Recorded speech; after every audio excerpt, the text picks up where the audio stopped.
Hey, welcome back, guys. All right. Hope you're all doing well. Hope you're all doing all right. Why don't you start this, give you guys a quick little video. We're going to start delving really deep into the causes and effects of the Civil War, starting right now.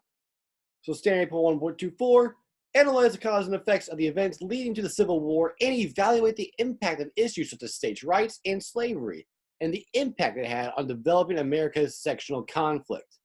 Now, when we're talking about, excuse me, when we're talking about slavery with states' rights, basically the Civil War is going to ask the question, do states have the right to have slavery or not? And that's going to be the question that's going to be answered. Spoiler alert, Civil War says no. I know, I'm sorry, shocker there.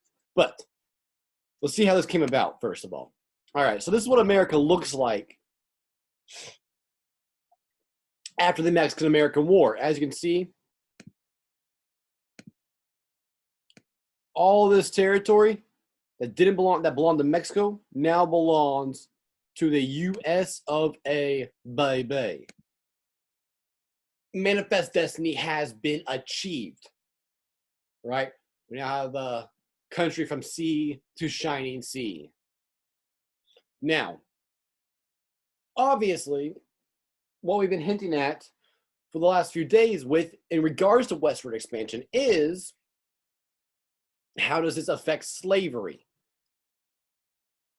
Turns out it has a lot to do with slavery, because as you move westward, you gotta have more states. Well, are those states going to be free? Are they going to be slaves? Slave states, excuse me. Not the state itself aren't going to be slave. Now, this is what the United States looks like in 1850. Why is 1850 such an important year? I'll tell you why it's such an important year. It's such an important year because we received what is called the Compromise of 1850. I know, history really stinks at naming things like that. It's not fun at all. But what happened, what the compromise was a separate package of bills, 5 different bills. I want to focus on 2. One, California right here. Oh my goodness, sorry. California right here is going to be admitted as a free state. Now, there was actually a lot of talk about breaking California up into multiple states, having some free, some slave. Right? California's a pretty big place. You get the same thing with Texas, too. But ultimately, all of California just gets admitted into a free state. What does the South get out of that, right? Because obviously, I can trace Southern California and I hit Arkansas, Mississippi, Alabama, Georgia, South Carolina. Slave states. What's the South get out of this? Well, the South gets the second bill that I want to touch on, which is a stronger Fugitive Slave Act. Let's break that down a little bit. Fugitive. When we're talking about fugitive, you're basically meaning a criminal on the run. Right? So you're a criminal and you haven't been caught yet. And slave obviously means slave. So this bill does label runaway slaves as criminals, right?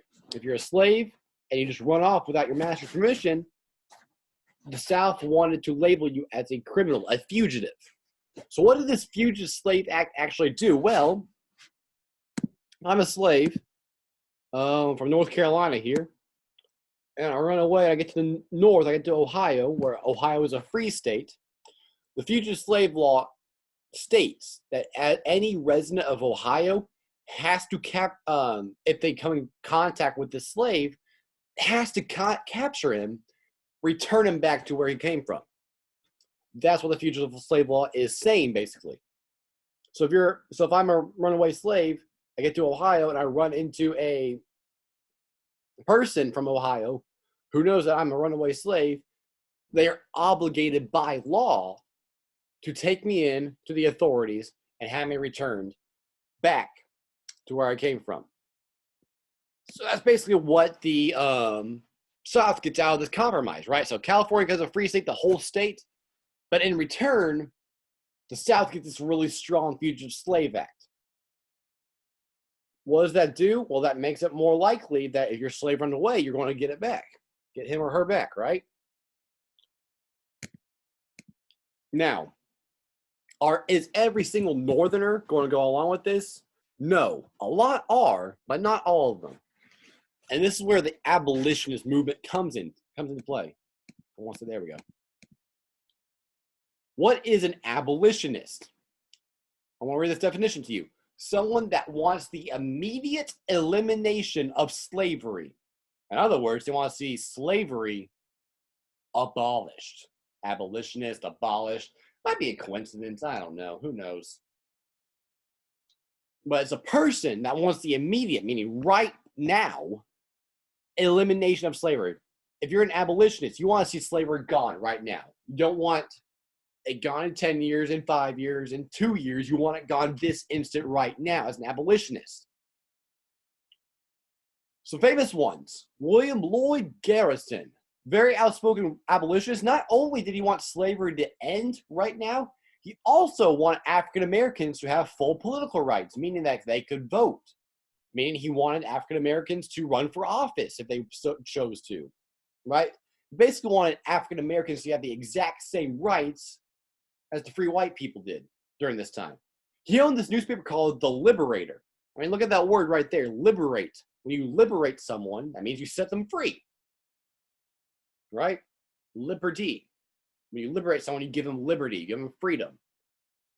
And this is the most popular anti-slavery publication in the North. Now, before we move on, we'll stop us right there. Anti-slavery. There is a difference. I'll say that again. There is a difference between the words abolitionist and anti-slavery. What is that difference? We just talked about what abolitionist is. When you're anti-slavery, that usually means you're just opposed to slavery.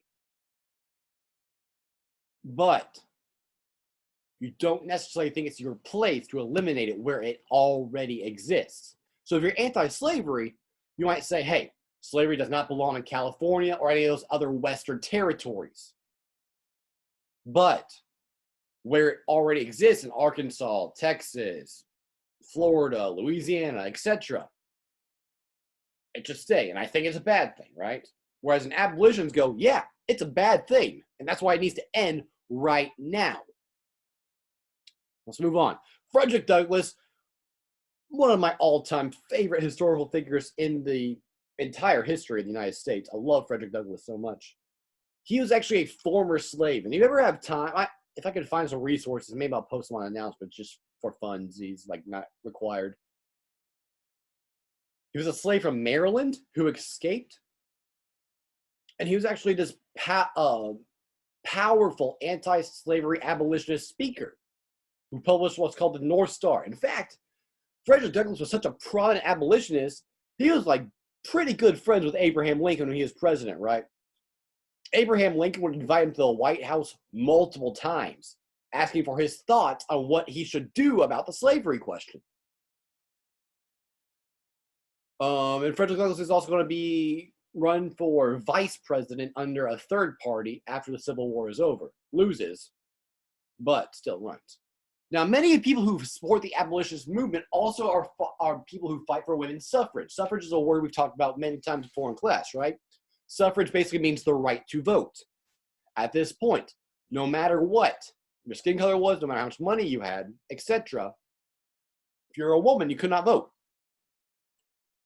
Many abolitionists are going to also be fighters for women's suffrage. They do kind of go hand in hand, right? You want liberty and freedom. You want equal rights for all people. Women's suffrage does have very deep roots, almost to the founding of the American Republic. In fact, John Adams' wife, Abigail Adams, was actually a very prominent supporter of women's suffrage and actually pushed her husband, the president, to fight for it as well, which he did not do without that much passion. And we'll talk about women's suffrage probably later on.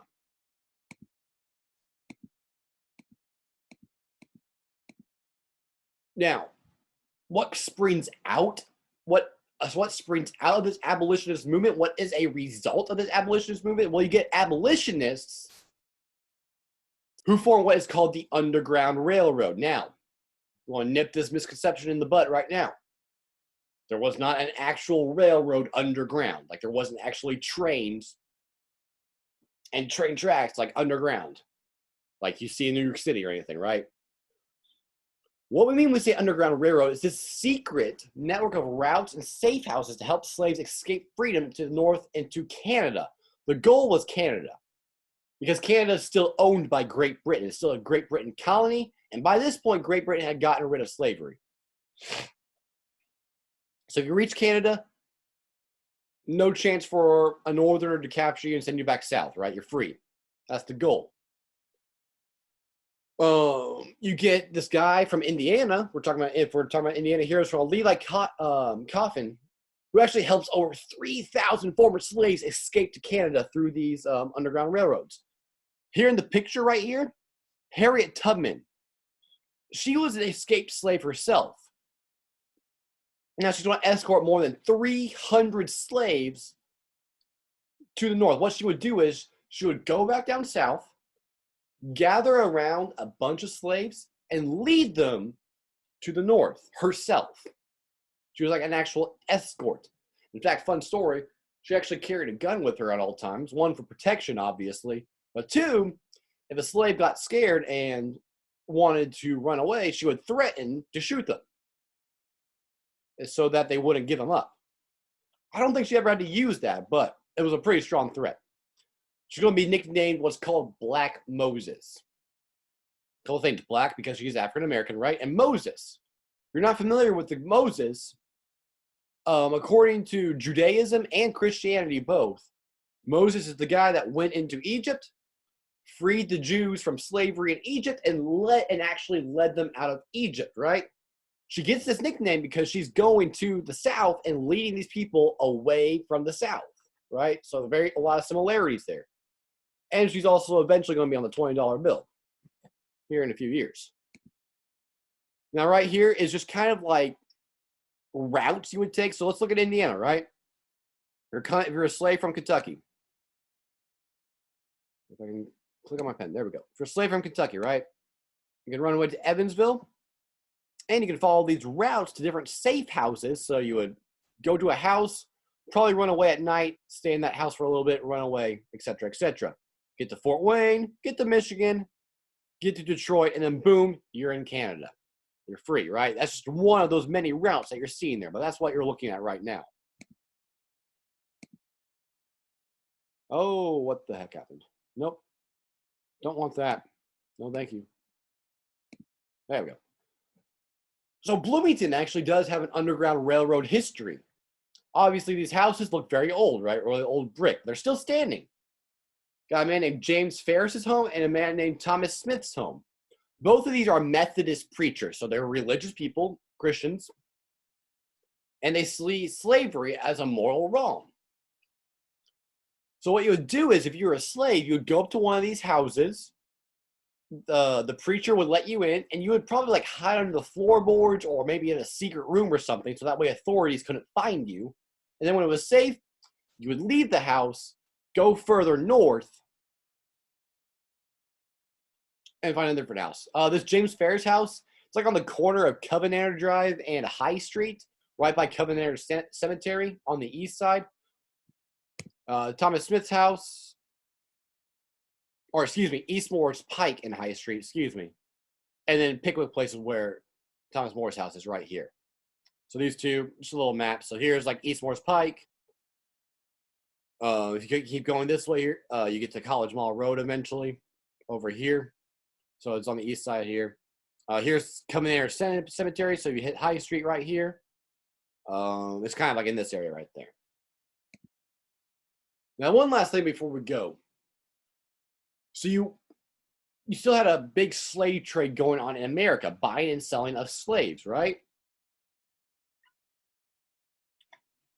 So you would get the name right here. So they're listed 1 through whatever. So there's 36 at this auction. So have you ever been to like a cattle auction where, you show cattle and then people place bids on what they want to spent on that cattle. It's the same idea, right? You would show a slave, people would offer money. So let's look at Violet for a second. Violet, you can tell she's a girl, right? 16 years old, so she's young. Known as is good for housework and a nursemaid, $900. So if you're a terrible person and you want a slave for housework and nursemaid for $900, go towards Violet. Now let's look at someone else. Someone interesting here. Right. Where was he? I forget.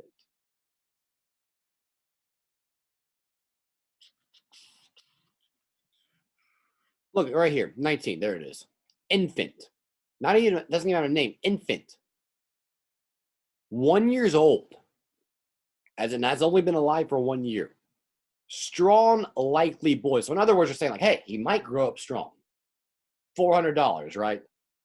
Reason why it's cheaper, you're taking a risk. Look above it, right? Bessie, 69 years old, infirm, and sews. $250. So obviously she's cheaper because I feel really dirty talking about this, but it's important to understand just what these look like. A lot cheaper because she's older, right? So she's probably going to plot soon. If you were a rebellious slave, it would probably be a lot cheaper too, right? Because you're too much of a risk. So that does introduce us into the abolitionist movement, what America looks like after the Compromise of 1850, after the Mexican-American War. And like I said, if you have any, usually, as per usual, excuse me, trying to say two different things at once. As per usual, if you have any questions, please do let me know. And as always, have a fantastic day.